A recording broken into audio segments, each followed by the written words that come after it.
Hi, I'm Gary Strigler, and I want to share with you a basic skill that I use all the time as a cabinet maker and carpenter. Now, we all know that boards only grow so wide, so pretty often I'm having to glue several boards together to get a wide piece. A great example would be a stair tread, or in cabinetry, a panel for a raised panel. What I'm actually doing today is gluing up a countertop. One of my clients wanted just kind of a rugged wooden countertop, so I've got some yellow pine boards that I want to glue together. Now, there's some basic things that you have to understand if you want to take several small boards and glue them up into one wide board. Now, first of all, even if I had a board that was 24 inches wide or 20 inches wide, I probably wouldn't want to use it because boards like that tend to be fairly unstable and they'll cup and twist and such things. So actually, often we're taking wider boards and ripping them down, gluing them back together to make a more stable board.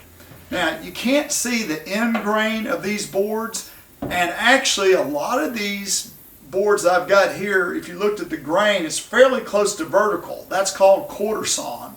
I don't know how in the world I went to the lumber yard and managed to pick out boards that actually had that type of grain.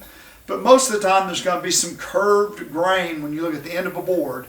And what you want to do when you're putting together a glue up like this out of several boards is alternate the grain. So if I looked at the end of it, I'd want the grain, the growth rings going up on one, and then the board right next to it, the growth rings going the opposite direction. And that helps to make it more stable.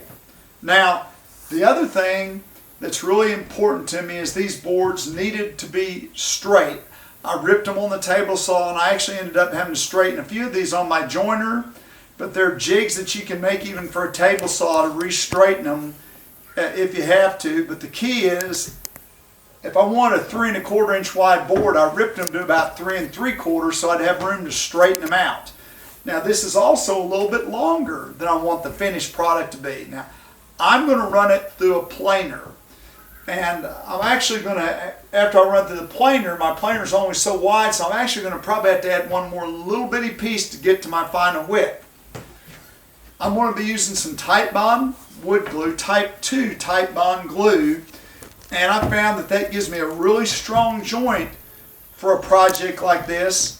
Because I'm going to run it through the planer, I'm not going to do anything like put biscuits or dominoes in these joints. Really, just the glue joint, when it's clamped together well and tight, is going to make a great joint. Now, one of the things that I did mention, before I ripped these boards, I made certain I double checked my table saw to make sure that blade is straight up and down. That's really critical, because if it's leaning, I'm never going to get a flat glue up. So all I'm going to need to do is I'm going to take these boards, I'm going to tilt them up on edge, and I'm turning every one of them up the same way. I'm going to just put a really nice bead of glue, and I would rather have some glue squeezing out than be kind of just enough glue. For me, it's better to have some squeeze out.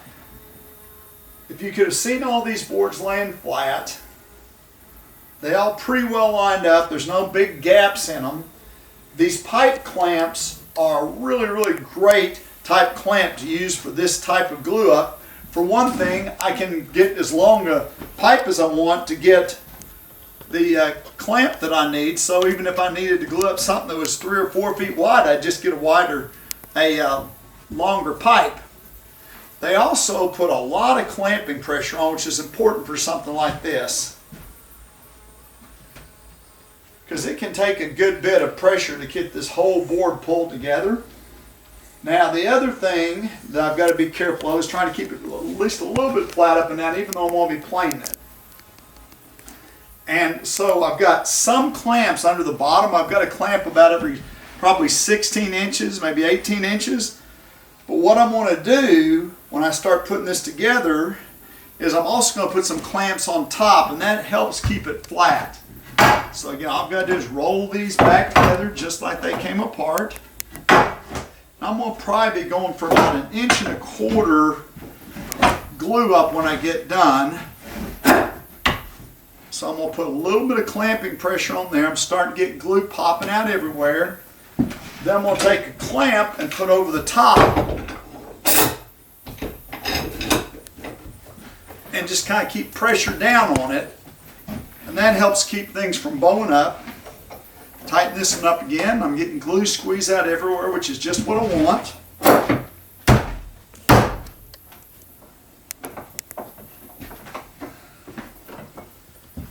Put another one here. I'm going to have to fight it a little bit down here at the end, but if I push that down, I can probably get squeezed together. And again, the goal for me is I want to get a little bit of glue squeeze out everywhere. Since that's trying to rise up, I'm going to go ahead and put a clamp on the top right now.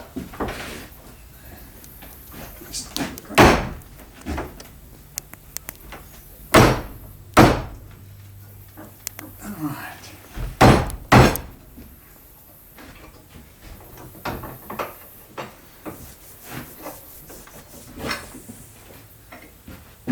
Should glue up and finish up and give me a really nice rustic top. Now, they're going to put multiple layers of polyurethane on this, so I'm not too worried about being waterproof. I guess if I needed it to be really water resistant, I would have gone ahead and gone with Typon 3.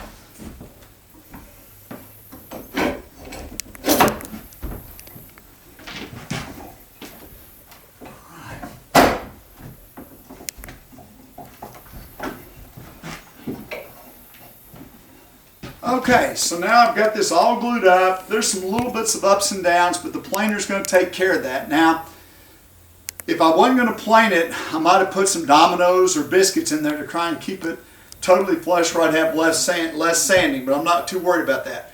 There is glue squeeze out. What I like to do is just take a board or something and wipe that down. Now, I could wait. There is a time when this is kind of set up a little bit, but not totally hard, that I could scrape it off then. But what I generally do is just go ahead and get a stick or something and just wipe down all the glue that I can see, and then after I've got this side wiped now, flip it over and get the other side. Probably want to let this set up for at least an hour to 2 hours before I unclamp it and plane it.